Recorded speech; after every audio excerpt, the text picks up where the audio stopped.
Hello student, good evening to all of you. Today we will discuss about Euclid's division lemma and algorithm. आज हम लोग देखेंगे Euclid विभाजन प्रमेयिका तथा algorithm के बारे में। जैसा कि पिछले गणित के वीडियो में हमने आपको बताया कि जो संख्याएं हैं किस प्रकार बांटी गई हैं, अब उसके बाद आज हम सभी यूक्लिड विभाजन प्रमेयिका तथा एल्गोरिथम के बारे में जानकारी प्राप्त करेंगे। यूक्लिड विभाजन प्रमेयिका के अनुसार दो धनात्मक पूर्णांक a और b दिए रहने पर ऐसी अद्वितीय पूर्ण संख्या q और r विद्यमान रहते हैं कि a बराबर b q प्लस r, जहाँ 0 less than r equal to r less than b है। यहाँ a आपका भाज्य है, b आपका भाजक है, q आपका भागफल है, r आपका शेषफल है। तो इसे कहा जाएगा जैसे a आपका डिवाइडेंट है, b डिवाइजर है, q कोसेंट है, r रिमाइंडर है। तो हम लोग पिछली कक्षाओं में पढ़े थे कि भाज्य बराबर भाजक गुणे भागफल प्लस शेष, भाज्य बराबर भाजक गुणे भागफल प्लस शेष। भाज्य का मतलब डिवाइडेंट, भाजक का मतलब डिवाइजर, भागफल का मतलब कोसेंट, शेषफल का मतलब रिमाइंडर। उदाहरण देखा जाए, अगर हमें 17 को लिखना है यूक्लिड विभाजन प्रमेयिका के अनुसार, तो 17 को लिखेंगे 7 गुणे 3 प्लस 7 गुणे 2 प्लस 3, 7 दूनी 14, 3 17। 17 को लिखेंगे 7 गुणे 2 प्लस 3, जहाँ 0 less than r equal to 3 less than 7। इस परिणाम की जानकारी बहुत समय से थी, परंतु इसका सर्वप्रथम उल्लेख यूक्लिड एलिमेंट नामक पुस्तक में किया गया था। यूक्लिड विभाजन एल्गोरिथम इसी प्रमेयिका पर पूर्ण रूप से आधारित है। तो इस प्रकार हमने जो पिछली कक्षाओं में पढ़ा था, उसके आगे आज हमने देखा थोड़ा सा कि भाज्य, भागफल, भाजक और शेषफल में क्या रिलेशन होता है। जैसा कि आप लोगों को साफ साफ इसमें दिखाई पड़ रहा है कि सपोज करिए कि 17 को हम 7 से भाग दे रहे हैं, तो 17 भागे 7 लिखेंगे तो 7 का पहाड़ा उतनी बार पढ़ेंगे जितना जैसे 17 से कम आए या 17 के बराबर हो जाए। तो 7 का पहाड़ा एक बार पढ़े 7 का 7, 2 बार पढ़े 7 दूनी 14, 3 बार पढ़े 7 त्रिक 21, तो 21 ज़्यादा हो गया, 21 ज़्यादा हो गया और यहाँ 17 ही दिया है। तो हम करेंगे क्या, लिखेंगे 17 भागे 7, 7 दूनी 14, 2 बार जाएगा, 2 हो गया आपका भागफल, 14 लिखेंगे, 17 में 14 गए 3। तो यहाँ भाजक आपका 7 होगा, भाज्य आपका 17 होगा, 2 आपका भागफल होगा, 3 आपका शेषफल होगा। माने डिवाइजर 7 है, डिवाइडेंट आपका 17 है और कोसेंट 2 है और रिमाइंडर 3 है। तो जो यूक्लिड विभाजन प्रमेयिका है, इसका उल्लेख यूक्लिड एलिमेंट नामक पुस्तक में किया गया है। यूक्लिड विभाजन एल्गोरिथम इसी प्रमेयिका पर पूर्ण रूप से आधारित है। तो यूक्लिड विभाजन प्रमेयिका का इस्तेमाल जो है वह मूल रूप से हम HCF ज्ञात करने में करते हैं। HCF माने हाईएस्ट कॉमन फैक्टर, महत्तम समापवर्त्य, हाईएस्ट कॉमन फैक्टर। तो यूक्लिड विभाजन एल्गोरिथम थोड़ा देखते हैं। यूक्लिड विभाजन एल्गोरिथम दो धनात्मक पूर्णांकों का HCF परिकलित करने की एक प्रक्रिया है। हम जानते हैं कि दो धनात्मक पूर्णांकों a और b का HCF वह सबसे बड़ा पूर्णांक है जो a और b दोनों को पूर्णतया विभाजित करता है। मतलब कि दो संख्याओं का मस वह बड़ी से बड़ी संख्या है जो दी हुई दोनों संख्याओं को पूरी तरह से विभाजित कर दे।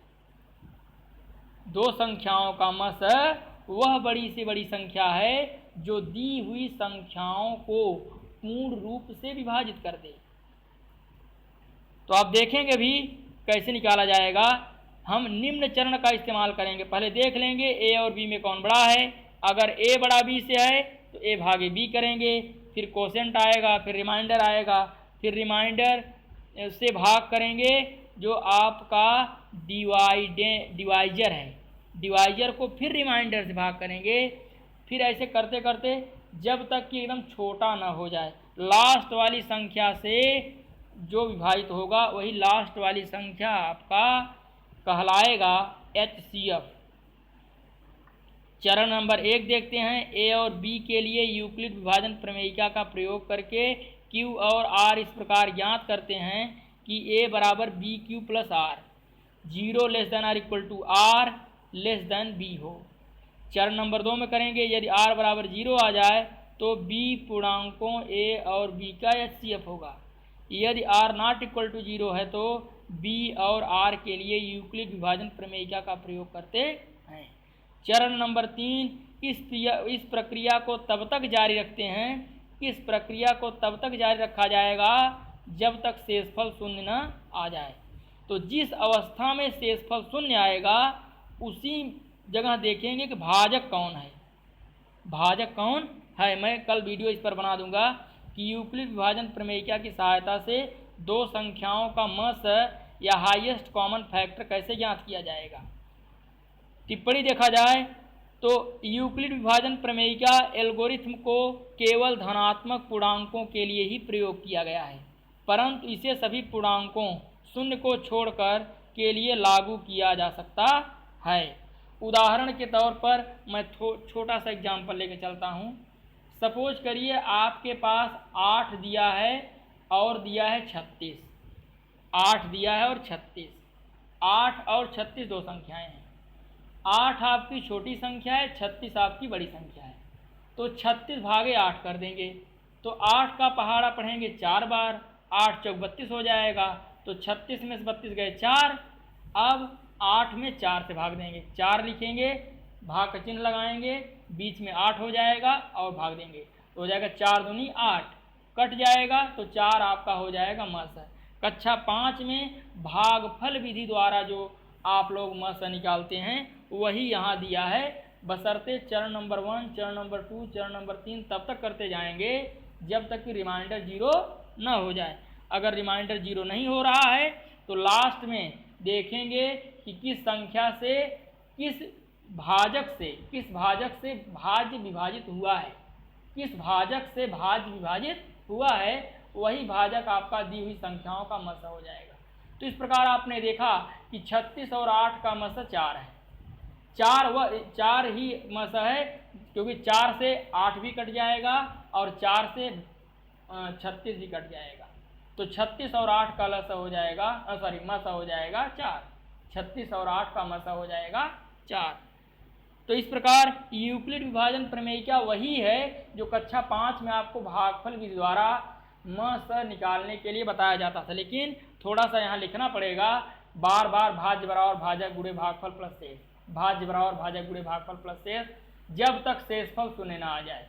जब शेषफल शून्य आ जाएगा तो आपका जो भाजक होगा उस अवस्था में वही आपका मस हो जाएगा। फिर दोहरा देता हूँ, 8 और 36 में 36 भागे 8, 8 चौक 32, 36 में से 32 गए 4, अब 4 रहेगा, 8 भागे 4 तो हो जाएगा 4 दूनी 8, कट गया, 4 आपका मस हो गया।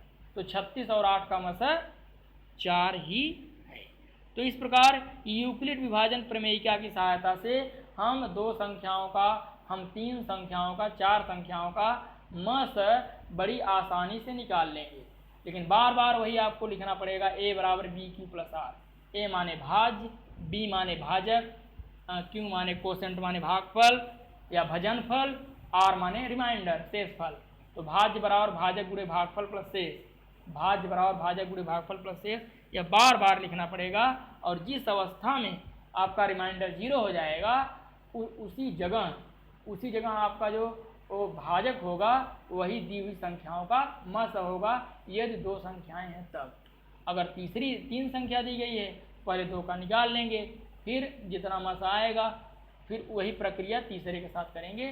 तो वहाँ भी शेषफल जब तक 0 ना आ जाए तब तक आप भाग देते रहेंगे। जब शेषफल 0 आ जाएगा तो जो आपका लास्ट जिस स्टेज में 0 आया है शेषफल, उसी के डिवाइजर को देखेंगे, मतलब भाजक को देखेंगे, जिसके द्वारा आपको आसानी से 3 संख्याओं का मस, 4 संख्याओं का मस निकल जाएगा। तो थोड़ा सा देख लेते हैं। एल्गोरिथ्म, एक्स्ट्रा पॉइंट इसमें है, एल्गोरिथ्म सुपरिभाषित चरणों की एक श्रृंखला होती है जो एक विशेष प्रकार की समस्या को हल करने की एक प्रक्रिया प्रदान करती है। शब्द एल्गोरिथ्म 9वीं शताब्दी के एक फारसी गणितज्ञ एल ख्वारिजी के नाम से लिया गया है। शब्द अलजबरा भी इन्हीं की लिखित पुस्तक हिसाब अल जबर या अल मुकाबला से लिया गया है। तो याद रखिए कि जो अलजबरा है, अलजबरा माने बीज गणित, वह इन्हीं साहब की लिखी गई किताब से लिया गया है। ये किताब का नाम है हिसाब अल जबर वा अल मुकाबला, हिसाब अल जबर वा अल मुकाबला। तो आपका इनका जन्म जो है वह 1780 ईसा पूर्व बताया गया और मृत्यु 850 ईसा पूर्व बताया गया है।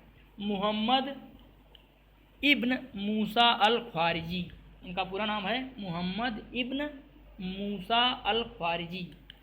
अब हम थोड़ा सा अनुप्रयोग देखेंगे।